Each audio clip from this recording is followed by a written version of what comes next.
Hi students, it's Miss Vernon, and I'm here today to talk with you about lesson 1.2, day 3. This will be the final day of vocabulary, so stay with me as we go through the remaining parts of the vocabulary for section 1.2. Remember, this vocabulary is going to continue to come back and be used throughout the year, so it's very important that you stay with me and practice using this vocabulary regularly as we do our learning. So in today's vocabulary that we'll be focusing on, we'll be looking at boundedness, and then asymptotes and end behavior and wholes kind of go all together. So we're going to really just talk briefly about wholes. We don't cover it formally quite yet, but we are going to cover it just as an introduction so that it makes sense. All right, let's get started. The first vocab word we'll be covering is boundedness. Now, boundedness you can think of as a boundary line where you're not allowed to go past. For example, I might take my kids to a playground and say, you cannot go outside of the wood chips. The wood chips would be their bound that they're allowed to be in. Now, I did this when they were younger, not right now. So when we start looking at functions, we're going to be looking for that kind of invisible line that would contain the function or that the function would not go beyond. Some functions that grow forever in both directions are considered to be not bounded. So if a function continues to grow in one direction or the other, we say it's not bounded. A function can be bounded above. It can be bounded below. So there could be an invisible line that the function doesn't go beyond, either above it or below it. And then we also have some functions that are bounded both above and below. Let's take a look at a couple examples of each of these. So this first one we have labeled that it's bounded below. There's an invisible line here, and I'm putting a blue dotted line here where the graph doesn't go below that. That's why we state it is bounded below. Notice that on the other end of it, it continues forever. So we would say that it's only bounded below. In this next function, you see the graph continues to grow vertically and continues to move down. Therefore, we would say the second one is not bounded or unbounded. In our third, we have it bounded above. Again, you can see there's this invisible line that the graph doesn't go beyond. And so that boundary would say, hey, we're bounded above. And then last but not least, this is one of our trig functions. This is our cosine function, actually. And this one would be bounded above and below. Notice that there is an invisible line where the function isn't going to go beyond, both vertically above and below it. So therefore, we say it's bounded both above and below. All right, it's your turn to give it a try. I have provided you the equation and the graph. If for some reason you were asked to determine the boundedness of a function, but were not given a graph, you could simply type it into your calculator and gain that graph so that you could make that analysis. Typically, boundedness is going to be looked at from a graphical perspective, which just means, hey, type in that equation and graph it. So in A, how is the function bounded? Hopefully you said it was bounded below. There is an invisible line below this U-shaped graph that it does not go beyond. On the next one, you should have said that it was bounded above and below. Above and below. As there is definitely no indicator that this graph is going to go above or below these two horizontal dotted lines. Now, these are arbitrary lines, so I am just looking at it from the perspective of, does it look like the graph is going to ever cross them? All right, let's go on to the next page of vocabulary. On the next page of vocabulary, this is a very important page, so really pause often, make sure you get all of this down, and then let's come together and talk about questions after. So the first bit of vocabulary we're going to look at are asymptotes. We have two types of asymptotes that we will be working with. We have vertical asymptotes and we have horizontal asymptotes. We're going to start with what a vertical asymptote is. So a vertical asymptote is an equation of a line and should always be written in the format of x equals. Vertical means that the line will go up or down, and our vertical asymptotes happen to occur at the points where our domain does not work. So if you recall, our domain was interrupted if we divided by 0. Those points that we excluded from the domain are the vertical asymptotes. Okay, so how do we calculate a vertical asymptote? We look at when the function is undefined, and basically we set the denominator equal to 0, and whatever we get out is going to be our vertical asymptote. It will already be in the x equals format, which is great. Make sure you keep it in that format when you write your answers too. The second type of asymptote that we will have is our horizontal asymptote. Our horizontal asymptote is an asymptote that goes from left to right, so it's often is graphed as a dotted line. You won't typically see these, but you will envision them. You'll see the graph kind of levels out around it. A horizontal asymptote is always written in the form y equals a number.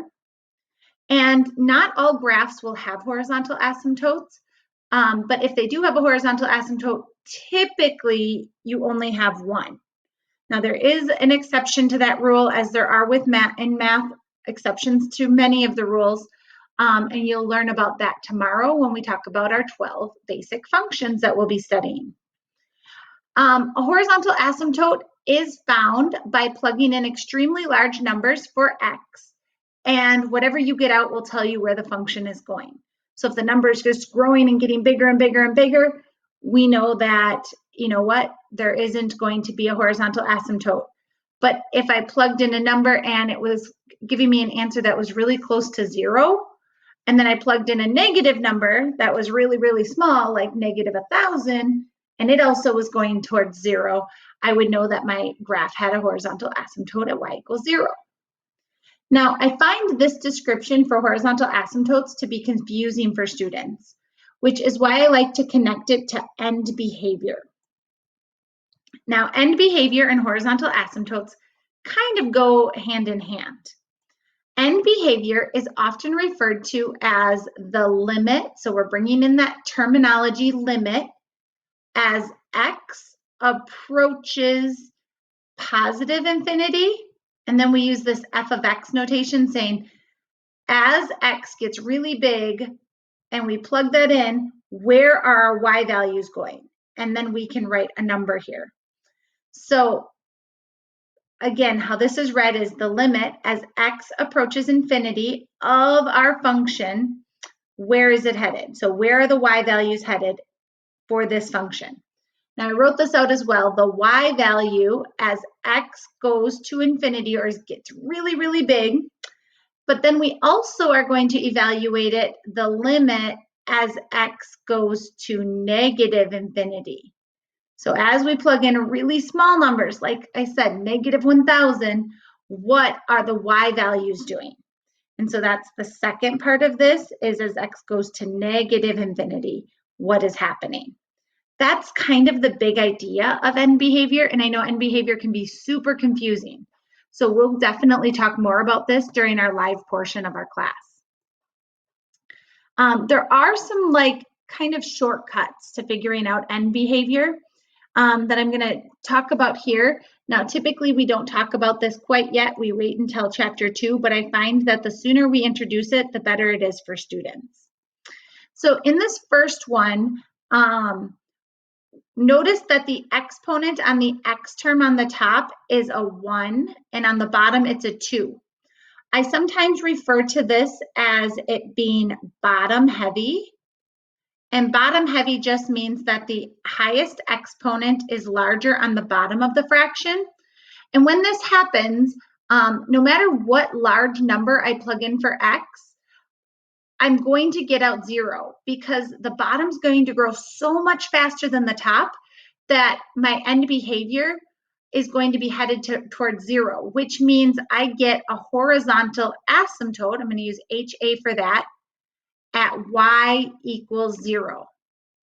Okay, and that happens when the bottom exponent is larger than the top exponent. All right, the second scenario we have is if the top exponent is larger than that of the bottom, we say that this is a top-heavy scenario.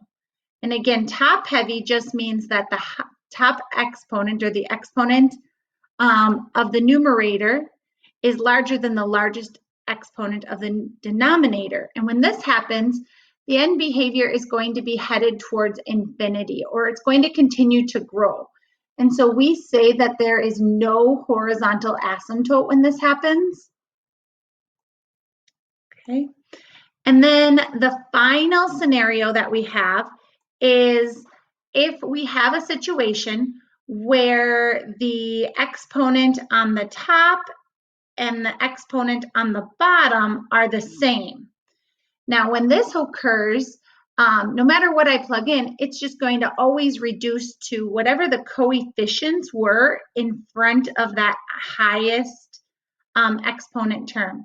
So in this case, we would say that the end behavior is the number in front of the highest exponent term.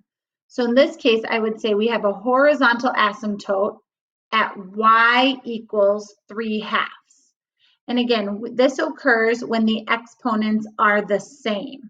So I'll use the same terminology that I just talked about here, top heavy, bottom heavy, or same. And depending on the situation, tells us what our horizontal asymptote might look like.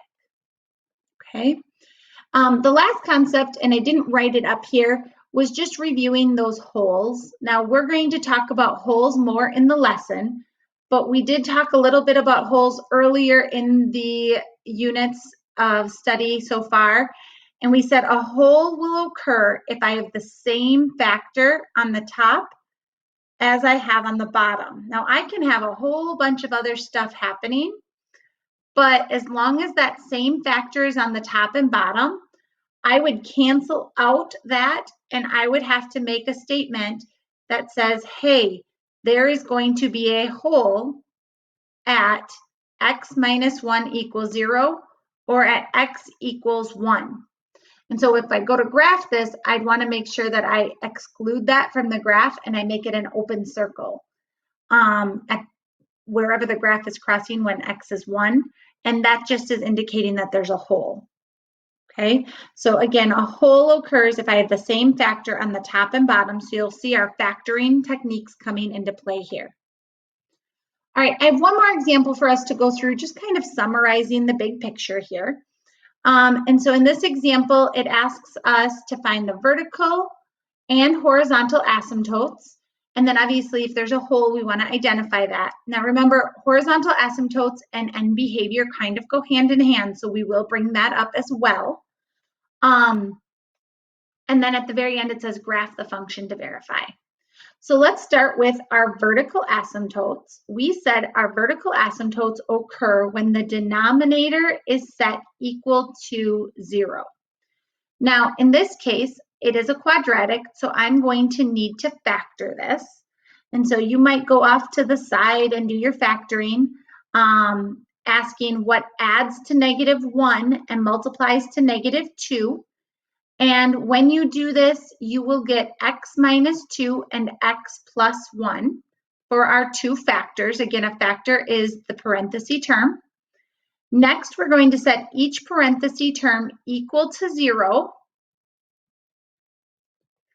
And we're going to finish solving. So adding 2 and subtracting 1.